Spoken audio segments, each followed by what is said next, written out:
किती छान दिसतायत सगळ्या माय माऊल्या खरंच. आणि सगळ्यांनी जवळजवळ कपाळाला सुंदर असं कुंकू लावलेलं आहे बरं का.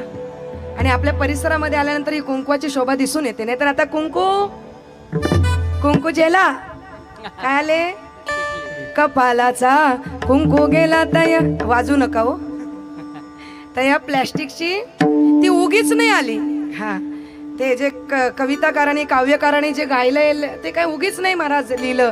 तर त्याच्या पाठीमागे काहीतरी आम्ही जसं वागतोय तसं ते निरीक्षण करून ते लिहित असतात, गात असतात. तो कुंकू गेला, टिकली आली. पण माई भगिनीने हात जोडून विनंती आहे, भले टिकली लावा पण कपाळाला कुठेतरी का होईना कुंकू असलं पाहिजे. कुंकू हे सौभाग्याचं लेणं आहे बरं का. आणि अजून एक गोष्ट सांगेल, ज्या माई माऊली आज तुमच्या आमच्यातून गेलेल्या ना, कुसुमाई, खूप गोड फोटो आहे त्यांचा. कपाळाला कुंकू दिसतंय. आणि बरं का, कपाळाला एवढं छान कुंकू लावायच्या, कपाळाला एवढं छान कुंकू आई लावायच्या म्हणून पतीच्या अगोदर जाण्याचं सौभाग्य त्यांना प्राप्त झालं. आणि सौभाग्याचं लेणं घेऊन त्या परमात्म्याच्या दारात गेल्या.